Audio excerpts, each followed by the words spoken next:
Anda sedang mendengarkan audio daripada ruangan podcast Sidang Meja Makan.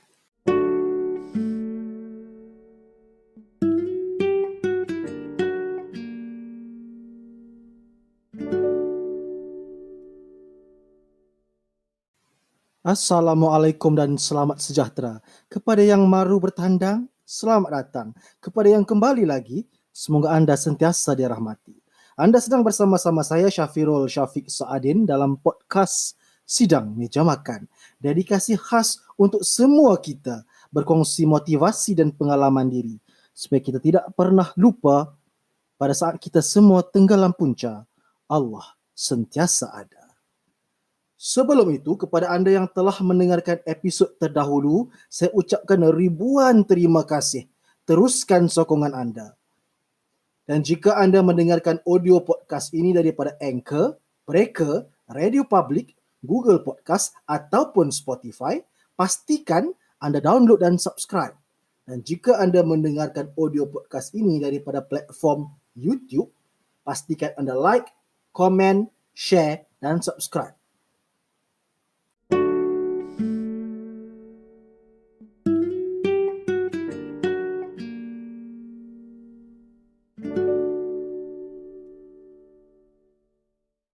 Podcast Sidang Meja Makan dalam episod kali ini akan sekali lagi cuba menyenaraikan hikmah yang kita boleh lihat, yang kita boleh kutip, yang lebih penting lagi kita boleh pelajari daripada serangan COVID-19 ini dan juga subsequent PKP yang kita sama-sama lalui, terutamanya dalam ruang lingkup yang lebih dekat dengan diri, yang lebih bersifat mikro, yang lebih bersifat personal dan peribadi.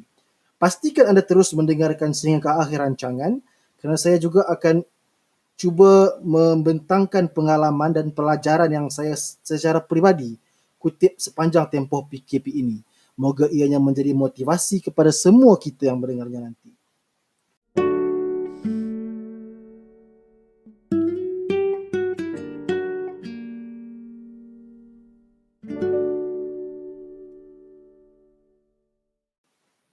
Semasa Perintah Kawalan Pergerakan PKP ini mula-mula diperkenalkan ataupun diumumkan, saya akui keadaan is a bit chaotic, kucar-kacir.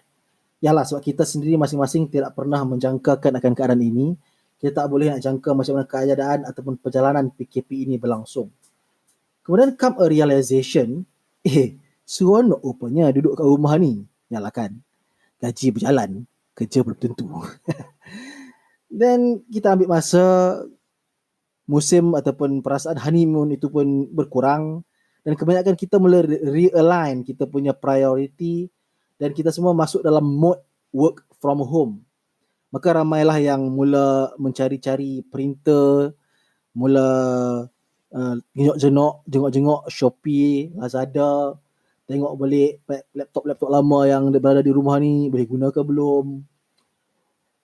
Kemudian kita mula rasa bosan, ramailah yang mula gatal kaki, mula rasa nak jengah lihat dunia luar. Kemudian kita sampai satu masa yang kita semua menyaksikan ramai yang gaji yang berjalan tadi ni mula dikurangkan, malah ada rakan-rakan kita yang mula pun diberhentikan. Dan kita mula rasa resah, mula rasa gundah.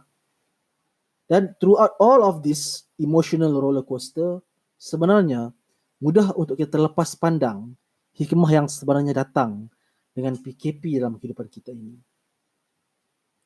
Hikmah pertama yang saya kutip sebenarnya ialah PKP ini adalah masa untuk rehat, masa untuk dengan keluarga, masa untuk kita recharge kita punya bateri.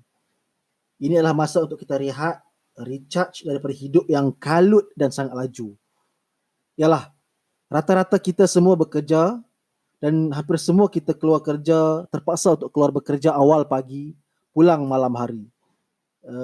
Penat, lelah fizikal dan mental. Kita tak pernah berkesempatan untuk melihat secara dekat apa yang berlaku pada isi rumah kita sendiri. Anak-anak kita terabai emosi. Pasangan kita, suami kita, isteri kita terabai emosi. Malah sebab hinggakan pendidikan awal anak-anak pun terpaksa kita sak kepada pengasuh ataupun guru-guru di luar sana. PKP ini adalah masa untuk kita sama-sama merapatkan perhubungan dalam isi rumah kita sendiri. Ini sebenarnya masa untuk kita kenal benar-benar hati budi dan perangai dan tahap tumbesaran anak-anak kita. Ini adalah masanya untuk kita kenal dan juga menyedari tentang emosi dan mental anak-anak, kapasiti mereka, kebolehan ataupun keupayaan mereka di mana. Ini masa untuk kita luangkan dengan keluarga, masa untuk bersama-sama untuk buat kerja sekolah dengan anak-anak, bermain dengan anak-anak. Ini adalah masanya untuk kita melihat semula tentang isi rumah kita. Masa seperti yang saya katakan untuk recharge dan rehatkan manda dan minda. Hikmah kedua yang saya kutip daripada PKP ini adalah ruang ataupun peluang untuk menghidupkan kehidupan mengikut acuan dan rentak kita. Ialah kebanyakan kita banyak merugut, termasuk saya, yang kalaulah aku ada masa untuk sekian-sekian, kalaulah aku punya peluang untuk sekian-sekian. Dan tiba-tiba kita semua punya banyak masa yang ruang yang kosong dalam tangan kita. Maka ramailah sebenarnya yang cuba buat balik benda-benda yang sekian lama dah tertunggak ataupun tertangguh dalam hidup kita. Masing-masing mula berfikir untuk hidup mengikut rentak kita sendiri. Yang hobinya melukis, kembali selongkar store, cari brus, cari color, kembali melukis. Yang suka berkebun, habis semua jenis tanaman dan juga pasu-pasu di kedai-kedai, habis angkutnya, cuba untuk kembali bercucuk tanam.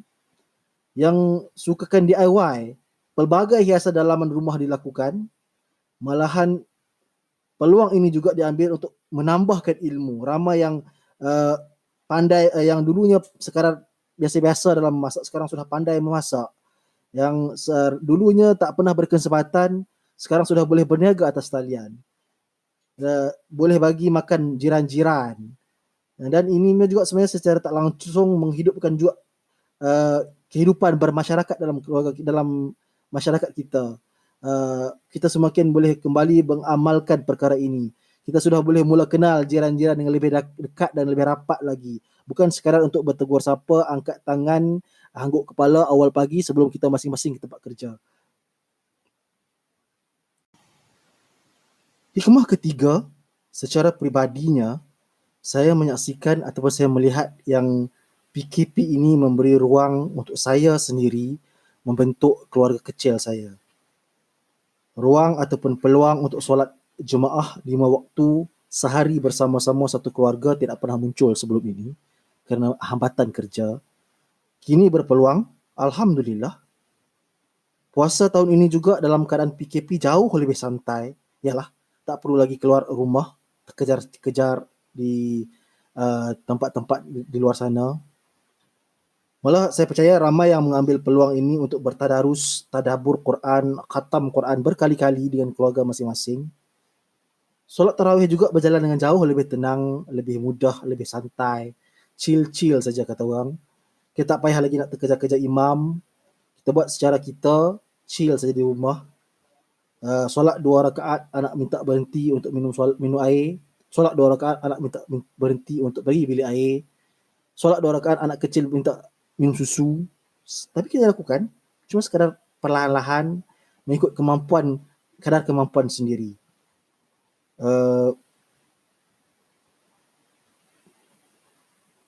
Secara peribadi saya juga bersyukur sebab PKP ini membolehkan kami, keluarga kecil kami, kembali menghidupkan slot ta'alim ataupun tazkirah dalam rumah kami yang sebelum ini terhenti disebabkan oleh saya sendiri yang penat dengan kerja dan urusan duniawi.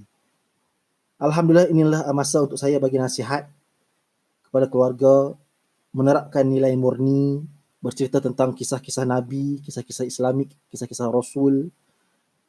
Saya menyaksikan yang aturan jadual kehidupan keluarga saya kecil kami ini lebih teratur kali ini.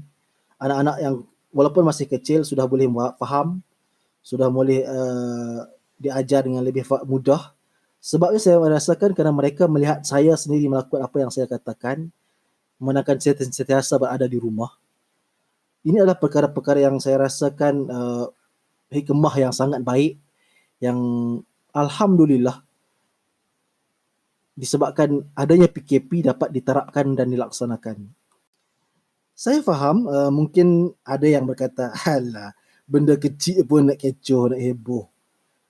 Saya akui saya bukan seorang ustaz, tapi saya percaya yang saya mampu untuk menyebarkan kebaikan biarpun sekecil hama. Moga ini jadi asbab untuk saya ke syurga. Malahan ini sebenarnya adalah one of a reason why saya mulakan podcast ni.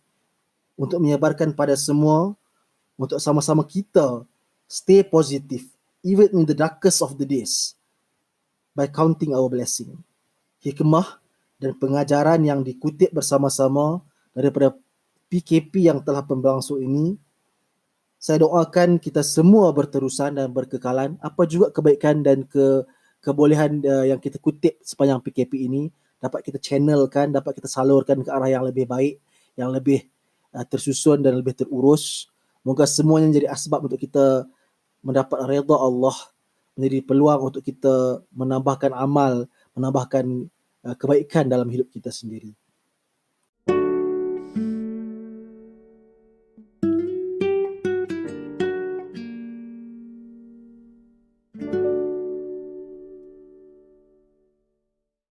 Sekali lagi, kepada semua yang terus mendengar sehingga ke penghujung episod ini, saya doakan anda semua terus berbahagia. Jangan lupa, pastikan anda turut mendengarkan episod Sidang Meja Makan yang terdahulu dengan minda yang terbuka. Sama anda sedang mendengarkan podcast ini daripada Anchor, Breaker, Radio Public, Google Podcast ataupun Spotify, please download and subscribe. Or, jika anda mendengarkan audio podcast ini daripada platform YouTube, pastikan yang anda like, komen, share dan subscribe. Jika anda fikir ada manfaatnya daripada kata-kata saya ini, saya mohon jasa anda share this podcast with other people as much as possible, supaya apa saja kebaikan darinya dapat dipanjang-panjangkan. Dan jangan lupa subscribe podcast Sidang Meja Makan. Semoga dengannya usaha kecil saya ini diberikan kekuatan untuk berterusan dan istiqamah. Hingga bertemu lagi dalam episod-episod seterusnya, jutaan penghargaan untuk anda yang meminjamkan masa dan telinga. Teruskan sokongan anda dan saya doakan anda bahagia sentiasa. Percayalah, pada saat kita tenggelam punca, Allah sentiasa ada.